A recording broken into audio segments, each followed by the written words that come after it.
বন্ধুরা দেখুন, আমি কচু দিয়ে আর ডিম দিয়ে আমি একটা তরকারি করব। আপনারা দেখতে থাকুন আমি কিভাবে বানাচ্ছি।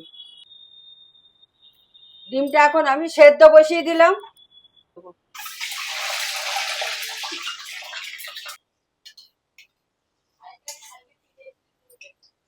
এবার কচুগুলো দিয়ে দিলাম।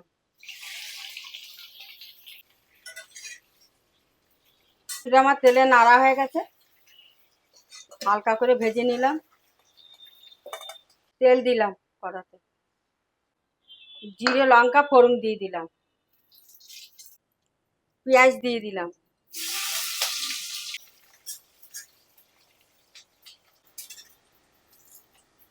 আর পেঁয়াজ ভাজা হয়ে গেছে, একটু আদা রসুন দিয়ে দিলাম,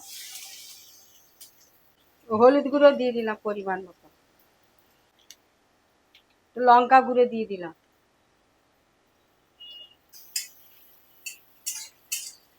জিরে গুঁড়ো দিয়ে দিলাম,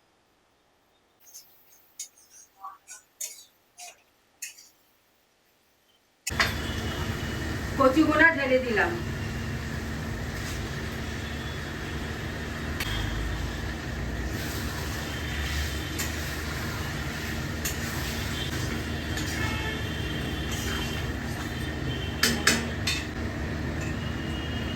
নুন পরিমাণ মতো দিয়ে দিলাম।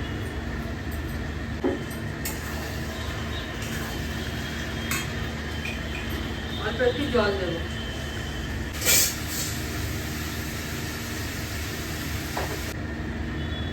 ডিমগুলো দিয়ে দেবো।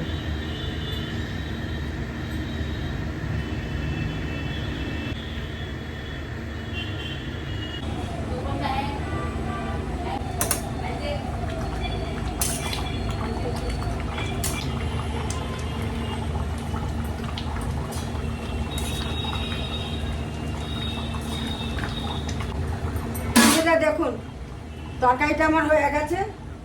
কচু দিয়ে আর ডিম দিয়ে ঝোল বানিয়েছি।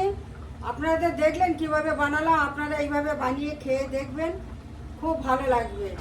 আমার তরকারিটা হয়ে গেছে, এবার আমি ঢেলে দিচ্ছি।